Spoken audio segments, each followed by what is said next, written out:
డబ్బు, అనారోగ్యం, ఉద్యోగం, వ్యాపారం, అప్పులతో బాధపడుతున్నారా? మీకోసమే లాంచ్ యువర్ ఫ్యూచర్ ప్రోగ్రామ్.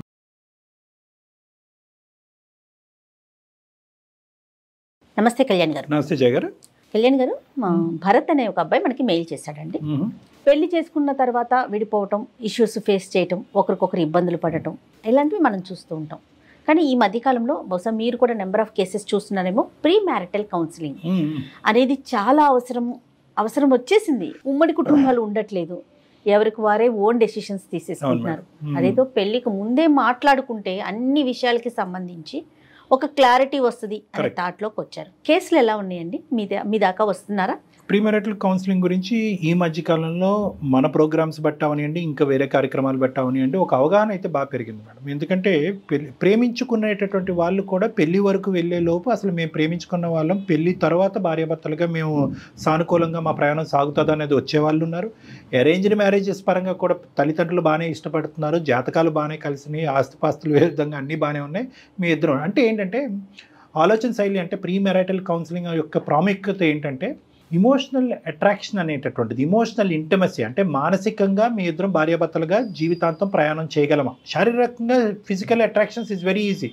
నువ్వు బాగున్నావు, నేను బాగున్నాను, నీ హైట్ బాగుంది, నా హైట్ బాగుంది, నీ అందం బాగుంది, నా అందం బాగుంది, దట్స్ ఓకే. అది మీకు 10 minutesలో మీరు అది తేల్చేసుకోవచ్చు ఆ లెక్క. కానీ ఇమోషనల్ ఇంటిమసీ, నా భావజాలం, నా ఆలోచన శైలి, నా వ్యక్తిత్వం అవతల వ్యక్తికి మ్యాచ్ అవుతుందా, నాలో వీక్నెసెస్ని నేను ఈ అమ్మాయి గురించి మాడిఫై చేసుకోగలనా, ఈ అబ్బాయి గురించి మాడిఫై చేసుకోగలనా. మాడిఫై చేసుకోలేనటువంటి క్రమంలో ఇద్దరు ఒకరికొకరు ఎలా అడ్జస్ట్ అయ్యి ఉండగలం అనే అండర్స్టాండింగ్ ప్లాట్ఫామ్ అనేది ముందస్తు మాట్లాడుకుంటే తర్వాత వచ్చేటటువంటి పరిణామాలు రాకుండా ఉంటాయి. ముందే మాట్లాడకపోతే షాక్ అవుతాం, ఇదేంటి. Counselling is very important. Nowadays అయితే చాలా అవసరం కదా.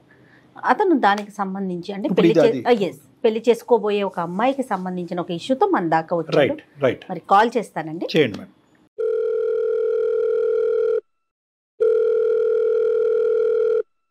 హలో, నమస్తే అండి. భరత్ గారా? అవునండి, భరత్ అండి. ఎవరండి? నేను జయానండి, అందమైన జీవితం ప్రోగ్రామ్ నుంచి కాల్ చేస్తున్నాను, సుమన్ టీవీ నుండి. నమస్తే మ్యామ్. నాతో పాటు డాక్టర్ కళ్యాణ్ చక్రవర్తి గారు ఉన్నారండి. సార్ చెప్పండి భరత్ గారు. అంటే సార్, నాకు ఒక సమస్య ఉంది సార్. నేను ఒక అమ్మాయిని ప్రేమించాను సార్. మీరేం చేస్తుంటారు భరత్? నేను సాఫ్ట్వేర్ ఇంజనీర్ అండి. ఓకే. అమ్మాయి అంటే ఎడ్యుకేటెడ్ మేడం, కానీ జాబ్ లేదు, ఇంట్లోనే ఉండేది తను. అసలు మీ పరిచయం ఎలా జరిగింది అది చెప్పండి ఒక్కసారి డాక్టర్ గారికి. పరిచయం అంటే సార్, తనది మా పక్కూరే అండి.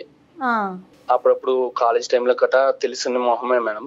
అయితే తనని ఒక బస్ లో పరిచయం అవడం వల్ల 1 year నుంచి అలాగా డీప్ గా లవ్ చేసుకున్నాం మేడం. ఇంట్లో ఒప్పుకోకపోతే ఇంట్లో ఒప్పించి మరి ప్రేమించి ఇద్దరిని 2 వైపులా ఒప్పించి మరి నేనే మ్యారేజ్ చేసుకున్నాను మేడం. ప్రేమించుకున్నప్పుడు భరత్ అంతా కూడా స్మూత్ గానే ఉంది, అప్పుడు ఏం డిఫరెన్స్ ఆఫ్ ఒపీనియన్ కానీ ఏమీ రాలేదు. ఓన్లీ థింగ్ ఏంటంటే పెద్దలు అంగీకరించకపోవటం, ఆ ఇరువైపుల పెద్దల్ని మీరే అంగీకరించేటట్టు విధంగా చేసుకున్నారు, అంతే కదా? అవును సార్. పెళ్ళి అయ్యి ఎంతకాలం అయింది? అంటే సార్ ఇప్పటికి డివోర్స్ కూడా అయిపోయింది సార్. అంటే సార్ 1 year తర్వాత డ్రైవర్స్ కి అప్లై చేసాను సార్. తను నా మాట వినకుండా అసలు నేను ఎక్కడికి వెళ్తున్నావు, ఎందుకు వెళ్తున్నావు మాట్లాడితే ఇదే సార్. సాఫ్ట్వేర్ ఆఫీస్ టైమింగ్స్ అంటే మీకు తెలియదే ఉంది సార్. ఎప్పుడు ఆఫ్టర్నూన్ 11కి వెళ్తాం, నైట్ 12-2 కూడా అవుతూ ఉంటుంది. ఆ నైట్ టైంలో ఫోన్స్ వస్తుంటే ఎవరు చేశారు, ఎందుకు చేశారు, లేడీస్ ఎందుకు మాట్లాడుతున్నారు, ఇలా ప్రతి దానికి అనుమానించే సార్ తను నన్ను. అసలు ఏ విషయం తను నచ్చ చెప్దామని అసలు వినేది కాదు సార్ నా మాట తను. మరి వాళ్ళ తల్లిదండ్రులు చెప్పించారా ఇది కరెక్ట్ కాదమ్మా అని చెప్పి? సార్ చెప్పించింది సార్, చాలా. వాళ్ళ పేరెంట్స్ కూడా చెప్పారు సార్ వద్దని. వాళ్ళ పేరెంట్స్ మాట వినలేదు, మా పేరెంట్స్ మాట వినలేదు సార్ తను. ఈ ఓవర్ పొసెసివ్నెస్ అనేటటువంటిది పెళ్ళైనటువంటి కొత్తలో చాలా సర్వసహజం ఆడవాళ్ళకి. దాన్ని శృతిమించినటువంటి పరిస్థితికి వెళ్ళి ఆ అమ్మాయిగానే ఆ ఊహ కాస్త ఇంకో లెవెల్కి వెళ్ళిపోయి డివోర్స్ వరకు వెళ్ళిపోయింది. అయితే సార్ తనకి నాకు విడాకులు అయిపోయి 1 year అవుతుంది సార్ ఆల్రెడీ. ఆ స్టోరీ క్లోజ్ అయిపోయింది. నాకు విడాకులు ఇచ్చేసాక ఇంకా నేను 6 నెలలు బయటకు రాలేక సార్. అలాంటి పరిస్థితుల్లో ఎన్నో బాధలు పడి ఆఫీస్ వర్క్ చేయలేక ఇవన్నీ మైండ్ లో పెట్టుకున్నాక ఇంట్లో ఇంకో సంబంధం చూసారు సార్. నాకు మూవ్ ఆన్ అవుదామని నేను ఓకే చెప్పాను సార్. ఇలాంటి ఇష్యూ మళ్ళీ జరగకూడదని నేను చేసుకోబోయే అమ్మాయికి కూడా మొత్తం వివరించాను సార్. నా లైఫ్, పాస్ట్ లైఫ్ ఏం జరిగింది, నేను వేరే అమ్మాయితో ఇలాగా పెళ్లి అయింది, ఇలా విడిపోయింది, లవ్ మ్యారేజ్ అని మొత్తం చెప్పాను సార్ తనకి. ఎంగేజ్మెంట్ అయిన అమ్మాయితోటి. అండ్ మాకు ఎంగేజ్మెంట్ అయ్యి కూడా ఎంతో కాలం కాలేదు సార్, గట్టిగా ఒక 4 months అవుతుంది సార్. ఇంకొక 1 month లో మ్యారేజ్ ఉంది సార్. అయితే సార్ ఈ లోపు మళ్ళీ తను నా దగ్గర నాకు ఎంగేజ్మెంట్ ఫిక్స్ అయిందని తెలిసి ఒక 3 months నుంచి తను నన్ను టార్చర్ చేస్తుంది సార్, నా ముందు భార్య. అవును సార్. డివోర్స్ అయిపోయినాయి కదండి? నాకు మ్యారేజ్ ఫిక్స్ అయిందని తనకి ఎలా తెలిసిందో తెలియలేదు సార్. ఒక రోజు ఇంటికి వచ్చి గొడవ చేసింది సార్. నా దగ్గరికి వచ్చి నువ్వు మంచివాడివి, నీ గురించి అసలు అలా అనుకోలేదు, నీకు అసలు అలవాట్లు లేవు, ఏ అమ్మాయి లేదు, నేను నమ్ముతున్నాను, అప్పుడు నా మాట నేను అసలు ఎందుకు ఇలా చేసానో కూడా తెలియలేదు, అయిపోయింది మళ్ళీ నేను పెళ్లి చేసుకో అని బతిమాలుతుంది సార్ అంటాను. ఏంటి ఇప్పుడు మళ్ళీ ఏమంటుంది? మళ్ళీ మీ ఇద్దరు రీమ్యారేజ్ చేసుకోవాలని కోరుకుంటుందా? అవును సార్. నీకు ఎంగేజ్మెంట్ అవ్వలేదని అనుకో, కరెక్ట్గా ఎంగేజ్మెంట్ నీ పెళ్లి టైంకి ముందుకు రావటం ఏంటి? దానికంటే ముందు వచ్చి ఉంటే కనుక బహుశా ఆవిడలో ఏమైనా మార్పు కనిపించుంటే నువ్వు ఏమైనా ఒప్పుకుని ఉండేవాడేమో. మళ్ళీ నన్ను పెళ్లి చేసుకో అని చెప్పి సూసైడ్ అటెంప్ట్ చేసింది సార్. నేను పోలీస్ స్టేషన్ లో కంప్లైంట్ కూడా ఇచ్చాను సార్. ఇచ్చారా? తన వల్ల నాకు ఇలా ఇబ్బంది అవుతుంది, తన ఇంటికి వచ్చి సూసైడ్ అటెంప్ట్స్ చేస్తుంది, తనకి ఏమన్నా చేసుకుంటే నాకు బాధ్యత లేదని నేను ఎంతో నాకు భయం వేస్తుంది సార్ తను ఏం చేసుకుంటుందని. అది కూడా కరెక్ట్ కాదు, దాన్ని మేము సమర్థించం కూడా. ఎందుకంటే అకారణంగా వెళ్ళిపోయినటువంటి అమ్మాయి తన జీవితాన్ని నాశనం చేసుకుని నీ జీవితాన్ని పాడు చేసి ఈరోజు మళ్ళీ నీ జీవితాన్ని బాగు చేసుకుని వేరే అమ్మాయికి ప్రామిస్ చేసేటటువంటి క్రమంలో మళ్ళీ దూరి మళ్ళీ జీవితాలు చెడగొట్టేటటువంటి దాన్ని మేము ఎలా ప్రోత్సహిస్తాం? నీకు వద్దు, మాకు వద్దు. కానీ ఈ అమ్మాయి బారి నుంచి నువ్వెలా తప్పించుకుంటావు? నువ్వు పెళ్లి చేసుకోబోయేటటువంటి అమ్మాయి ఎలా తప్పించుకుంటుంది? పోలీస్ కంప్లైంట్ ఇచ్చాక కొద్ది తగ్గిందా ఈవిడ?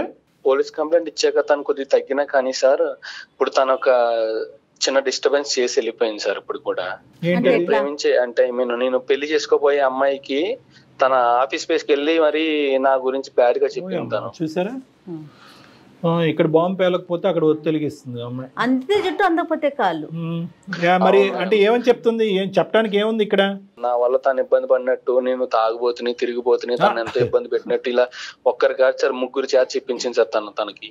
నా దగ్గర రావడానికి సార్ తనేసి ప్లాన్ అంతా ఇది.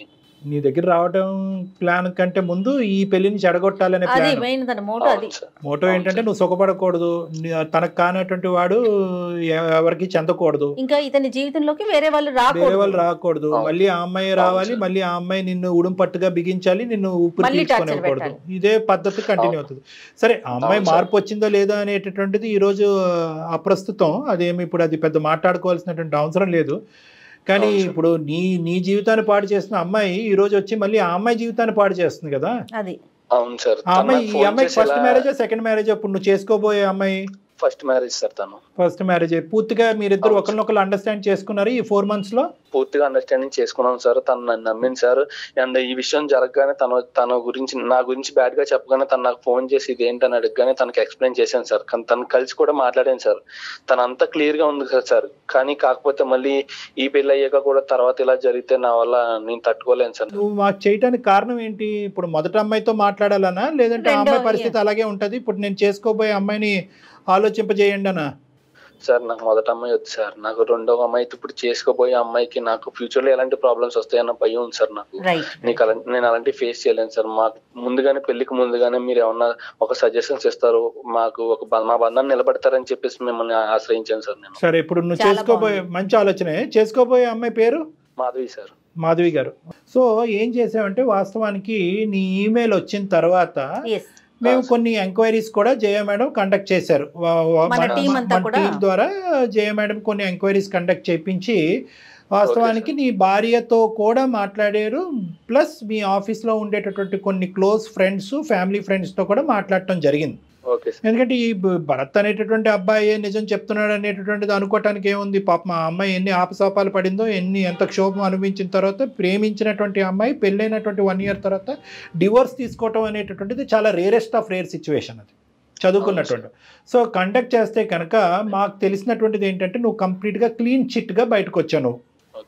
నీ మీద ఎటువంటి అబాండం కూడా మా టీం వాళ్ళకి కనిపించలేదు, ఎటువంటి అనుమానం కూడా మాకు రాలేదు. తర్వాతే మేము నీ ఫోన్ కాల్ సెలెక్ట్ చేసి నీతో మాట్లాడటం అనేది జరుగుతుంది. లేదంటే ఏం చేసి ఉండేవాళ్ళము? ఈ అమ్మాయితో మాట్లాడిపించేది ఏందిరా బాబు, ఆ అమ్మాయి ఫోన్ కలుపు, నీ బండారం అంతా బయటపడుతుంది అని ఉండేవాళ్ళం. అర్థమైంది కదా? సో అది కూడా మా ప్రేక్షకులకు అర్థం అవ్వాలి కాబట్టి ఈ అంశం కూడా నేను నీ ఎదురుగుంటా నేను తెలియపరుస్తున్నాను. నీకు తెలియదు, నీ గురించి నీ బ్యాక్గ్రౌండ్లో చాలా ఎంక్వైరీస్ జరిగినాయి. ఆ మొత్తం ఎంక్వైరీస్లో నువ్వు క్లీన్ చిట్గా క్లారిటీతో బయటకు వచ్చావు కాబట్టి ఇప్పుడు నెక్స్ట్ ఇన్ ఎజెండా మేము మాట్లాడవలసినటువంటి వ్యక్తి ఎవరైనా ఉన్నారు అంటే కనుక అది నీకు కాబోయేటటువంటి భార్య మాధవి గారు. సో ఇప్పుడు నువ్వు కాన్ఫరెన్స్ కాల్ కలుపు. आपका कॉल होल्ड पर है, लाइन पर बने रहें या कुछ देर बाद कोशिश करें. हेलो, ఎక్కడున్నావు? నేను ఆఫీస్ లో ఉన్నా. నువ్వు ఎక్కడున్నావు? నేను ఆఫీస్ లో ఉన్నా. దేవి ఏమన్నా ఫోన్ చేసిందా మళ్ళీ నీకు? తన నుంచి అయితే ఏం కాల్స్ రాలేదు. ఐ మీన్ ఏమైనా నెంబర్స్ అలా వస్తే బ్లాక్ లోనే పెడుతున్నా. నీకేమైనా కాల్ చేసిందా? లేదు, నాకు కాల్ రాలేదు. తను నిన్న ఎలా మైండ్ బ్రెయిన్ వాష్ చేస్తుంది ఏమన్నా భయం నాకు ఉంది. నా లైఫ్ లో సిచ్యువేషన్స్ అన్ని నీకు చెప్పాను, నీకు మొత్తం తెలుసు. మన ఫ్యూచర్ లో ఎలాంటి ప్రాబ్లం రాకూడదంటే మనం దీనికే ముందుగానే ఆలోచించుకుని మాట్లాడుకుంటే బాగుంటుంది అని చెప్పేసి నేను కళ్యాణ్ చక్రవర్తి గారితో మాట్లాడాను. నేను ఒకసారి పెళ్లికి చేసుకోవడానికి పనుల కన్నా ముందు మనం రెడీగా ఉండాలి కదా, మన ఫ్యూచర్ బాగుంటేనే కదా. అందుకే ఒకసారి నీతో డాక్టర్ గారు మాట్లాడతారంట, ఒకసారి మాట్లాడతాను. చాలా సింపుల్ అండ్ స్ట్రైట్ అమ్మాయిలా అనిపిస్తున్నావు అమ్మ మాధవి. చాలా సంతోషం నీతో మాట్లాడుతున్నందుకు. బహుశా పెళ్ళి అయిన తర్వాత మీరిద్దరు వచ్చుంటే కనుక ఇష్యూ ఇంకో విధంగా ఉండేదేమో, ఇంకా జటిలంగా ఉండేది, ఇంకా కాంప్లెక్స్గా ఉండేది. పెళ్ళికి ముందే రావటం అనేది నిజంగా ఆ అమ్మాయి మీకు పెళ్ళికి ముందే మీకు ఒక బల పరీక్ష అనేది పెట్టింది. ఎవరు? దేవి అనే అమ్మాయి, మన భరత్ వాళ్ళ ఎక్స్ వైఫ్. సో మీరేంటంటే పెళ్ళికి ముందే ఈ పరీక్ష పాస్ అవుతే కనుక మీకు అసలు ఏ ఒడిదొడుకు ఉండదు. దీనికి మించినటువంటి ఛాలెంజ్ ఒక భార్యాభర్తల మధ్యన ఏదో వస్తుందని నేను అనుకోను. ఫస్ట్ క్వశ్చన్, డివోర్సింగ్ చేసుకోవాల్సిన అవసరం ఏముంది? సెకండ్ క్వశ్చన్, దేవి నీకు 1కి 10 సార్లు ఫోన్ చేసిన తర్వాత నీ బ్రెయిన్ వాష్ చేయడానికి ఏమేమి చెప్పేది నీకు? అవి నువ్వు ఎలా టాలరేట్ చేసావు, ఎలా తిరిగి సమాధానం చెప్పావు? భరత్ గురించి మ్యారేజ్ ప్రపోజల్ వచ్చిందో నాకు తన క్యారెక్టర్ గానీ, తను లైఫ్ లో ఫస్ట్ మ్యారేజ్ చేసుకుని ఇంత ఫేస్ చేశాడు, ఓకే మన నుంచి ఒక అబ్బాయికి మంచి లైఫ్ దొరుకుతుంది అని ఆలోచించి, మళ్ళీ వాళ్ళ పేరెంట్స్ గురించి ఆలోచించి, వాళ్ళ సైడ్ అంతా నాకు మంచిగా అనిపించింది సార్. ఓకే, దీన్ని మ్యారేజ్ చేసుకుంటే నా లైఫ్ మంచిగా ఉంటుంది. భరత్ గురించి ఏమైనా ఎంక్వైరీస్ చేసావమ్మా దానికి ముందు? అంటే మీరు కానీ మీ కుటుంబ సభ్యులు కానీ భరత్ యొక్క క్యారెక్టర్ ఏంటి అనేది ఏమైనా ఎంక్వైరీస్ చేశారా, లేదంటే కేవలం అతను చెప్పేదే నమ్మారా?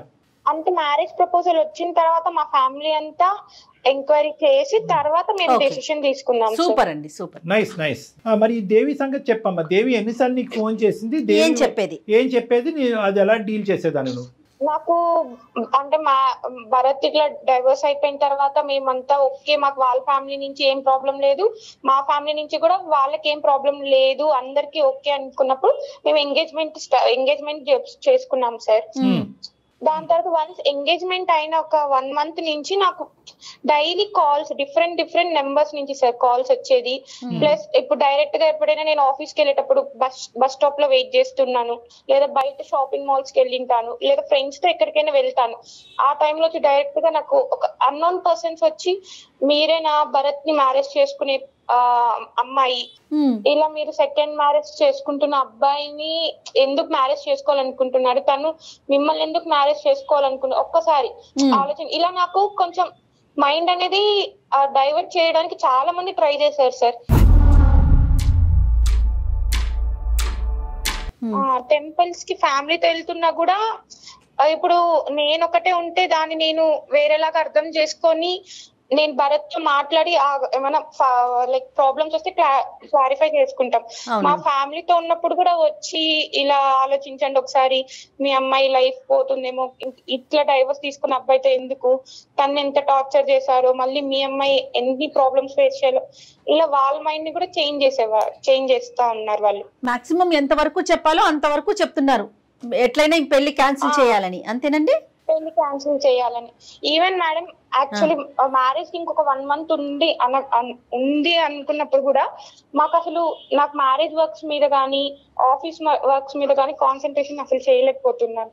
మ్యారేజ్ చేసుకుంటే నేను నెక్స్ట్ సేమ్ ఇప్పుడు వీళ్ళు చెప్పే ప్రాబ్లమ్స్ ఏమైనా నా లైఫ్ లో నేను ఎలా ఫేస్ చేయాలి, మా ఫ్యామిలీకి ఏమైనా చెప్తే వాళ్ళు ఇన్ని జరుగుతున్నా కూడా నువ్వు వద్దు అనుకొని చేసుకున్నావు కదా, నువ్వే ఫేస్ చేసుకో అని వాళ్ళ నుంచి నాకు ఏం సపోర్ట్ రాకుండా మేమిద్దరం ఇలా గొడవలు ఆడుకుంటూ రోజు ఉంటే ఎలా ఫేస్ చేయాలని అలా ఒక మైండ్ నాకు చేంజ్ అయిపోతుంది మేడం. కాదు మాధవి, ఇంట్లో వాళ్ళు వద్దని చెప్తున్నారా? ఎందుకు ఇంత ఇష్యూ జరిగింది కదా, ఈ పెళ్లి వద్దు క్యాన్సిల్ చేసుకుందాం అంటున్నారా మిమ్మల్ని? అంటే వాళ్ళు ఆలోచించు ఒకసారి, ఇంత లైక్ ఇప్పుడే కాదు కదా, ఆలోచించు, ఇతను కాకపోతే ఇంకా బెటర్ గుడ్ పర్సన్ రావచ్చు కదా, ఇలా చెప్పేవాళ్ళు. కానీ నువ్వైతే మాత్రం నాకు భరతే కావాలని పట్టుబట్టేదానమ్మా. అవును సార్, కాకపోతే నాకు భరత్ లో తను ఫేస్ చేసిన ప్రాబ్లమ్స్ అన్ని, తను ఎలా దాని నుంచి ఓవర్కమ్ అయ్యాడు, ఇవన్నీ నాకు నచ్చి ఇప్పుడు తను నెక్స్ట్ నెక్స్ట్ మ్యారేజ్ చేసుకున్న అమ్మాయిని ఎలా చూసుకుంటాడు, ఇవన్నీ నేను తన మీద నమ్మి నేను ఓకే చెప్పాను సార్. సరే సరే మొత్తం చెప్పాను సార్, నా లైఫ్ లో జరిగిన విషయం ప్రతి విషయం చెప్పాను సార్ తనకి. మీరు చేసిన చాలా మంచి పని అదే భరత్. చెప్పారు Open భరత్. గా. ఇప్పుడు ఒకటి నెంబర్ 1 మీరు చెప్పకపోయినా తెలుసుకోవచ్చు వాళ్ళు, ఎందుకంటే ఇదేదో ఎక్కడో అప్పుడు నెగటివిటీ అవుతుంది కదా కళ్యాణ్ ఎక్కడో గారు. మారుమూల ప్రాంతంలో పెళ్లి చేసుకోవటం కాదు, మీరు అప్ఫ్రంట్ గా చెప్పారు, అది అప్రిషియేట్ చేస్తాము. నెంబర్ 1. నెంబర్ 2 ఏంటంటే వాళ్ళ ఎంక్వైరీస్ లో కూడా మీ క్యారెక్టర్ కరెక్ట్ అని తెలిసింది. ఇప్పుడు 3వ ఫేజ్ లో ఏంటంటే మా ఎంక్వైరీస్ లో కూడా మీ క్యారెక్టర్ కరెక్ట్ అని తెలిసింది. సో అన్ని విధాలుగా పాజిటివ్ ఉంది. కానీ ఇక్కడ అమ్మాయికి ఉన్న డైలమా ఏంటంటే, ఆ అమ్మాయికి ఉండేటటువంటి భయంకరమైన సిచ్యువేషన్ ఏంటంటే, ఏ ఆడపిల్ల ముందుకొచ్చి తీసుకున్నటువంటి ఒక స్టెప్, ప్రేమించి సంవత్సరం పాటు ప్రేమించి ఇష్టపూర్వకంగా తల్లిదండ్రులని ఎదిరించో బతిమాలకో పెళ్లి చేసుకున్న మీరే 1 ఇయర్ మించి పెళ్లి నిలబెట్టుకోలేకపోయారు. అలాంటి అబ్బాయిని నేను కోరొచ్చి చేసుకుంటున్నాను, ప్రేమించుకున్నటువంటి అమ్మాయే తట్టుకోలేనటువంటి అబ్బాయిని నేను ముందుకొచ్చి చేసుకుంటే కనుక ఎంత సీవీ నచ్చి ఎంత గొప్పవాడి ఎంత మెచ్చినా కూడా రేపొద్దున నా పరిస్థితి కూడా సంవత్సరం తర్వాత ఇదే జరిగితే ఏంటి అనేటటువంటి ఆలోచన ఆ అమ్మాయిలోకి రావటం. దాంతోపాటు ఏంటంటే వెనక నుంచి వచ్చి దేవి ఈ విధంగా నలుగురి చేత 4 మాటలు చెప్పించి ఈ అమ్మాయి బ్రెయిన్ వాష్ చేయటం. ఈ అమ్మాయి ఏంటంటే ముందు నువ్వు వెనకతలు గొయ్యి, నచ్చినటువంటి అబ్బాయి, అన్ని బాగున్నటువంటి అబ్బాయి, ఎంతో సిన్సియర్గా చెప్పినటువంటి అబ్బాయిని చేసుకోవాలా, లేదంటే లోకం అంతా కూడా ఒకే తట్టి మీదకి వచ్చి ఎందుకు రిస్క్ అనేటటువంటి మాట దేవి మాటల్లో ఏమన్నా 1% అన్నా నిజం ఉందేమో, చేతులు దులుపుకుని ఎంగేజ్మెంట్ వరకే అయ్యింది కదా, ఏముందిలే పెళ్లి వరకు అవ్వలేదు కదా అని చెప్పి వెనక్కి వెళ్ళిపోవాలనేటటువంటి ఆలోచనతో ఆ అమ్మాయి చేసినటువంటి పోరాటం, ఇప్పుడు వరకు చేసినటువంటి పోరాటం బహుశా చాలా కష్టసాధ్యం. అది ఎందుకు 1% రిస్క్ ఉన్నా కూడా ఎందుకు ఇటువంటి దాంట్లో దిగాలి? పెళ్లి సంబంధాలు రాక, జీవితం లేక, కుటుంబం లేక, అన్నీ ఉన్నా కూడా అమ్మాయి నీ వెనకతలు వచ్చింది కాబట్టి నిజంగా వెరీ వెల్ అప్రిషియేటెడ్, చాలా గ్రేట్, నువ్వు చాలా అదృష్టవంతుడివి. కానీ ఇప్పటికీ కూడా మాధవి మనసులో ఒక డైలమా ఉంది. అవును సార్. డైలమా ఉందా, అనుమానం ఉందా, భయం ఉందా, ఏముంది? వరకు వెళ్తే వాళ్ళ నుంచి నేను ఇంకెన్ని ప్రాబ్లమ్స్ ఫేస్ చేయాలి, ఎవరిని? ఇలా చాలా అమ్మాయి చాలా నుంచి. సార్. రేపు సొసైటీలో నేను ఎలా ఫేస్ చేయాలి ప్రాబ్లమ్స్ ఇలా మ్యారేజ్ చేసుకుంటే అని నాకు ఒక డైలమాలో ఉన్నాను సార్ నేను. కదమ్మా, ఇప్పుడు దేవి డైరెక్ట్ గా అప్రోచ్ అయిపోతుందా నీకు ఇప్పుడు, ఇంతకు ముందులా కాకుండా? అంటే అలా కూడా కాదు సార్, చాలా కాల్స్ డిస్టర్బ్ సార్, అసలు ఏం వర్క్స్ చేసుకోలేకపోతున్నాను. ఇంకా అమ్మాయి మీద ఏదైనా యాక్షన్ తీసుకోమని చెప్పి వెళ్ళటమే చట్టపరంగా, అంతే కదా. ఆల్రెడీ మీరు పోలీస్ కేసు ఫైల్ చేశారు కాబట్టి ఈ అమ్మాయి అనవసరమైన న్యూసెన్స్ చేస్తుందని చెప్పి న్యూసెన్స్ కేసు పెట్టచ్చమ్మా. మీరిద్దరు కూడా మీ ఇద్దరు కలిసికట్టుగా వెళ్ళి మీరు న్యూసెన్స్ కేసు పెట్టచ్చు. ఇప్పటి వరకు ఆ అబ్బాయి పెట్టాడు, కానీ ఇద్దరు వెళ్ళి పెడితే కనుక ఆ అమ్మాయికి న్యాయస్థానం అనేది సరైనటువంటి పోలీస్ స్టేషన్లో కానీ సరైన బుద్ధి వస్తుంది. కానీ దానికంటే ముఖ్యం ఏంటంటే ఆ అమ్మాయిని ఇక్కడ డిలీట్ చేసి ఎలిమినేట్ చేయడం, ఈ జీవితంలో ప్రమేయం లేకుండా ఉండటం అనేటటువంటిది ఇక్కడ పెద్ద అంశం కాదు. ఎందుకంటే కనుక దానికి ఆ అమ్మాయి ఇప్పటికీ కూడా అదే ఓవర్ పొసెసివ్నెస్ అనేటటువంటి సినారియో కొనసాగిస్తుంది. నాకు దక్కనటువంటి, నేను ప్రేమించి నాకు దక్కనటువంటి అబ్బాయి ఎవరికి దక్కకూడదనే ఒక స్వార్థపూరితమైనటువంటి ఆలోచన, లేదంటే ఆ అమ్మాయి ఎక్కడ పప్పులో కాలేసింది అనేటటువంటి రియలైజేషన్ రావటం వల్ల ఎంత మంచి వ్యక్తిని నేను పోగొట్టుకున్నానో ఆ మంచి వ్యక్తిని మళ్ళీ నా జీవితంలో ఏదో విధంగా 100 రాబట్టుకోవాలి అనేటటువంటి ఆలోచన, దాంతో ఒక స్వార్థపూరితమైనటువంటి ఆలోచనతో పాటు ఒక సాడిస్టిక్ మెంటాలిటీ ఆ అమ్మాయిలో కనిపిస్తుంది అన్నది మనకు తెలుస్తుంది. మేము కూడా ఎంక్వైరీస్ చేసిన దాంట్లో ఏంటంటే కీ క్యారెక్టరిస్టిక్స్ ఆ అమ్మాయికి ఉన్నాయి. ఆ అమ్మాయికి ఒక నార్సిస్టిక్ పర్సనాలిటీ డిసార్డర్ అన్నట్టుగా మాకు తెలిసింది. అదంతా వేరే విషయం. నేను ఇక్కడ చెప్పేది ఏంటంటే ఆ అమ్మాయి ఎలాంటిది, ఆ అమ్మాయి నార్సిస్టిక్కా, సాడిస్టిక్కా, స్వార్థపూరితమా, లేదంటే మిమ్మల్ని ఇద్దరిని ధ్వంసం చేసి మళ్ళీ భరత్ని దక్కించుకునే ప్రయత్నం చేసిందా, లేదంటే భరత్ యొక్క జీవితం సర్వనాశనం అయ్యేంత వరకు ఆ అమ్మాయి నిద్రపోదా, ఇలాంటివి చాలా అంశాలు మనం మాట్లాడుకోవచ్చు. కానీ ఇక్కడ ప్రత్యేకంగా కావాల్సింది ఏంటంటే ఈరోజు పెళ్లి కావాల్సినటువంటి అబ్బాయిలు అమ్మాయిలకి నేను ప్రత్యేకంగా చెప్పేటటువంటి అంశం ఏంటంటే ప్రీ మ్యారిటల్ కౌన్సిలింగ్ అనేది చాలా ముఖ్యమైనటువంటి అంశం. ఇలాంటి వాటి గురించే ఒక సిచ్యువేషన్ ఫేస్ చేశాను నా లైఫ్ లో, మళ్ళీ ఇలాంటిది నేను ఫేస్ చేయడానికి రెడీగా లేను. నువ్వు ఇప్పుడు నా మీద ఎన్ని నమ్మకాలు పెట్టుకున్నా కానీ ఫ్యూచర్ లో తన నా మాటలు కొంచెం నిజం అనిపించచ్చు నీకు. మ్యారేజ్ ముందు ఈ ప్రాబ్లమ్స్ అన్ని సాల్వ్ చేసుకోవాలి. నెక్స్ట్ ఫ్యూచర్ లో ఇప్పుడు నువ్వు ఆ ప్రాబ్లమ్స్ ఫేస్ చేసి వచ్చావు, నేను ఆ ప్రాబ్లమ్స్ కూడా ఫేస్ చేయకూడదు నా మ్యారేజ్ లైఫ్ లో అని నేను డిసైడ్ అయ్యాను. సో అందుకే నేను కొంచెం ఇలా డైలమాలో ఉంటున్నాను. ఇక్కడ ఏంటంటేనమ్మా, ఒకటే మాధవి భరత్ మీ ఇద్దరికి చెప్పేది ఏంటంటే ఈరోజు ఇప్పుడు మీరు చేసినటువంటి ప్రయాణం ఒక 4 నెలలు మాత్రమే. దీనికంటే ఎన్నో 10 రెట్లు మీరిద్దరు ప్రయాణం చేయాలి, ఎన్నో సంవత్సరాల పాటు జీవితకాలం ప్రయాణం చేయాలి. ఇప్పుడు ఈ అమ్మాయి పెట్టినటువంటి వర్డ్స్, ఈ బీజాలు ఏవైతే ఆ అమ్మాయి నాటిందో నీ బ్రెయిన్లో, ఓకే భరత్ సంగతి తీసి పక్కన పెట్టేసి మాధవి, ఎప్పుడైతే ఏజ్తో పాటు నీకు ఒక మెచ్యూరిటీ, ఒక అవగాహన, ఒక ఆలోచన, ఎక్స్పోజర్, ఎక్స్పీరియన్స్ పెరుగుతాయో ఏదో ఒక చిన్నపాటి సంఘటన నీకు కనిపించవచ్చు, ఎవరితోనో మాట్లాడుతున్నాడో, ఎవరితో చాలా ఫెమిలియర్గా వ్యవహరిస్తున్నాడో అనేది. అప్పుడు ఏమవుతుందంటే ఆ చుక్క ఈ చుక్క కలవకూడదు. అప్పుడు దాని గురించి అనమాట ప్రీమెరైటల్ కౌన్సిలింగ్ అనేది ఎందుకు చాలా ఇంపార్టెంట్ అంటే కనుక, మీరు చెప్పుడు మాటలు వినకుండా మీ మనసుతో ఒకరినొకరిని అర్థం చేసుకోండి అనేటటువంటిది, ట్రాన్స్పరెంట్గా ఒకరినొకరిని అర్థం చేసుకోండి. ఏదున్నా కూడా సీక్రెట్స్ పెట్టుకోకుండా ఓపెన్గా డిస్కస్ చేసుకోండి. మీ ఇద్దరి లోపల ఉండేటటువంటి వ్యక్తిత్వపరమైనటువంటి లోపాలు మీరిద్దరు ట్రాన్స్పరెంట్గా డిస్కస్ చేసుకుని ఏది చేయగలం ఏది చేయలేము అనేది మీరు ఓపెన్గా డిస్కస్ చేసుకుంటే బయట నుంచి వచ్చేటటువంటి మాటలు మీ మనసులో ఇరుక్కోకుండా ఉంటాయి, ఇలాంటి పరిస్థితులు రాకుండా ఉంటాయి అనేది. మీ ఇద్దరి జీవితంలో ఈ అమ్మాయి వచ్చి చాలా పుణ్య కార్యక్రమం చేస్తుందని నేను చెప్పాలి. ఎందుకంటే కనుక ఏదైతే ఈ పాటి బ్యారియరు ఈరోజు దేవి అనే వ్యక్తి నీ జీవితంలోకి వచ్చి నీ బ్రెయిన్లో ఈ మాటలు పెట్టకపోతే కనుక మీ పేరెంట్స్ నువ్వు ఇంకొద్దు ముందుకెళ్ళి ఇంకొంత ఎక్స్ట్రా ఎంక్వైరీస్ చేసి ఉండేవారు కాదు. సుమన్ టీవీ వాళ్ళు మేము కూడా మా టీం వరకు వచ్చి మేము కూడా ఈ ఎంక్వైరీస్ చేసి ఉండేవాళ్ళం. ఇప్పుడు ఏంటంటే ఒక ఫ్రెష్ పేజ్గా నీకు భరత్ అనేటటువంటి వ్యక్తి నీ కళ్ళెదురుగుంటా ఉన్నాడు కాబట్టి బల్ల గుద్ది మనసు మీద చేసుకుని Bharat is made for each other, you both are made for each other అనేటటువంటిది మేము చెప్పగలుగుతున్నాం. 3 పాయింట్స్ జాగ్రత్తగా గుర్తుపెట్టుకోండి. ఒకటి, ఏ మ్యారేజ్ అయినా ప్రీమెరైటల్ కౌన్సిలింగ్ అనేది ఇంపార్టెంట్ అని. ఎందుకంటే ప్రేమించే పెళ్లి చేసుకునే వాళ్ళైనా కానీ, లేదంటే అరేంజ్డ్ మ్యారేజ్ అయినా కూడా ప్రీమెరైటల్ కౌన్సిలింగ్ అనేటటువంటిది ప్రాబ్లమ్స్ వచ్చి చేసేటటువంటి కౌన్సిలింగ్ కాదు. ఒకప్పుడు ప్రాబ్లమ్స్ వస్తే కనుక దాన్ని ఎలా ఎదుర్కోవాలి, మనస్పర్ధలు వస్తే కనుక ఎలా ఎదుర్కోవాలి, భిన్నంగా ఆలోచించేటటువంటి పరిస్థితులు వస్తే కనుక, అంటే పెళ్లికి ముందు పెళ్లి తర్వాత ఒకేలాగా లేనటువంటి పరిస్థితి వస్తే కనుక ఆ ఛాలెంజెస్ని ఎలా ఫేస్ చేయాలి అనే దానికి ప్రీమెరైటల్ కౌన్సిలింగ్ అనేది కరోనా వైరస్ రాకుండానే వ్యాక్సినేషన్ ఎలా అయితే చేసుకుంటున్నాం దాని లాంటిది అనమాట. ఇది ఒక వ్యాక్సిన్ లాంటిది, ముందు జాగ్రత్త చర్య. ఎగ్జాక్ట్లీ అండి, ఇది నెంబర్ 1 గుర్తుపెట్టుకోండి. నెంబర్ 2 ఏంటంటే ప్రీమెరైటల్ కౌన్సిలింగ్లో ప్రధానంగా చెప్పేది ఏంటంటే ఇందాక నేను చెప్పినటువంటిగా ట్రాన్స్పరెన్సీ ఈజ్ వెరీ ఇంపార్టెంట్. ఎటువంటి లోపాలు ఉన్నా ఏమున్నా కూడా ముందస్తు చెప్పేసుకోండి. పెళ్లి తర్వాత చెప్దాము, ప్రేమ పెరిగిన తర్వాత చెప్తాము, అతని మనసు పెద్ద సముద్రం అంతా అయిన తర్వాత చెప్దామని అనుకోవటం కాదు, ముందస్తేనే చెప్పేసుకోండి. అది ఒక ట్రాన్స్పరెన్సీ. 3వ అంశం ఏంటంటే వ్యక్తిత్వ పరంగా లోపాలు ఏవైతే ఉంటాయి కనుక, నేను ఇది భరించగలను, ఇది భరించలేను, దీని వరకు అయితే నేను టాలరేట్ చేస్తాను, ఇంతవరకు అయితే టాలరేట్ చేయను, నా జీవితంలో మా అమ్మాయి యొక్క ప్రభావం ఇంతవరకు ఉంటుంది, మా అక్క చెల్లెల ప్రభావం ఇంతవరకు ఉంటుంది, మా తండ్రి ప్రభావం ఇంతవరకు ఉంటుంది. ఎవరెవరు మీ ఇద్దరి జీవితంలో మధ్యస్థు దూరుతారో, ఎవరెవరి యొక్క ప్రమేయం మీ జీవితాల్లో ఉంటాయి అంటే మీ వ్యక్తిత్వాలే కాకుండా చుట్టుపక్కల ఉండేటటువంటి వేరే వాళ్ళ యొక్క వ్యక్తిత్వాలు కూడా మీ జీవితంలో ఎటువంటి ప్రభావం ప్రమేయం ఉంటుంది అనేది ముందస్తు మాట్లాడుకోవాలి. ఎందుకంటే ఇది చాలా ఇంపార్టెంట్. సార్ మ్యారేజ్ చేసుకున్నప్పుడు ఈ అబ్బాయి ఇలా ఉండేవాడు, పెళ్ళి అయిన తర్వాత వాళ్ళ అమ్మ మాట వింటున్నాడు, ఇది కూడా పెద్ద గోల మాకు వచ్చేది. అవునవును, ఇది పెద్ద ప్రాబ్లం. మా అత్త మాట వింటాడు, ప్రేమించేటప్పుడు ఏమొచ్చి నువ్వే ప్రపంచం, నువ్వే జీవితం, నీలాంటి అమ్మాయిలను నేను చూడలేదని అంటాడు. పెళ్ళి అయిన తర్వాత వాళ్ళ అమ్మ పక్కనే కూర్చుంటాడు, వాళ్ళ అమ్మ చెప్పిందేమి అంటాడు, ఈకలు పక్కపక్కలో అనేది అంటూ ఉంటాడు. సో కాబట్టి ఏంటంటే వాళ్ళు చుట్టుపక్కల ఉండేటట్టు. అదేవిధంగా అబ్బాయిలు ఏమంటూ ఉంటారు, ఇదేంటి టైం దొరికినప్పుడల్లా మీ అమ్మకు ఫోన్ చేస్తావు, అమ్మ పప్పులో ఎంత ఉప్పు వేయచ్చు అని మీ అమ్మనే అడుగుతావు, అమ్మ ఈరోజు సాంబార్ వాడాలా లేదంటే తోటకూర వేపడి చేయాలని మీ అమ్మనే అడుగుతావు, అన్నింటికి మీ అమ్మని అడిగేటట్టు అయితే నేను ఎందుకు అని చెప్పి అబ్బాయిలు వచ్చి మా దగ్గర చెప్తాను.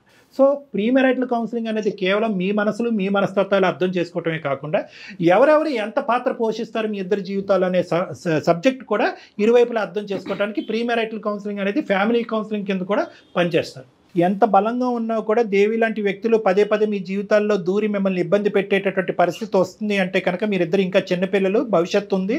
అటువంటి సాడిస్టిక్ మెంటాలిటీతో, నార్సిజం అనేటటువంటి ఆలోచన శైలితో వచ్చే దేవి లాంటి వ్యక్తులు మీ జీవితంలో వచ్చి ఇంకా చిందరవందర చేయకుండా మీరు పోలీస్ స్టేషన్కి వెళ్ళటం కానీ, లీగల్ అడ్వైస్ తీసుకోవటం కానీ ఖచ్చితంగా అయితే మాత్రం చేయాలి మరి రానున్న రోజుల్లో. Okay sir. బీ స్ట్రాంగ్ అండి, స్ట్రాంగ్ గా ఉండండి, డాక్టర్ గారి సలహాను తీసుకోండి. అవసరమైతే ఒక్కసారి మీ ఇద్దరు కూడా వచ్చి కలవచ్చు పర్సనల్. ఏమైనా ఉంటే కనుక రండి, 90% అంతా క్లియర్ అయిపోయింది అన్నట్టు నాకు అనిపిస్తుంది. ఏమైనా ఉంటే కనుక ఆలోచించరండి, లేని పక్షంలో రావద్దు. చెప్పినటువంటి సూత్రాలు మాత్రం గుర్తుపెట్టుకుని హ్యాపీగా ముందుకెళ్ళండి. థ్యాంక్ యూ మా, రైట్.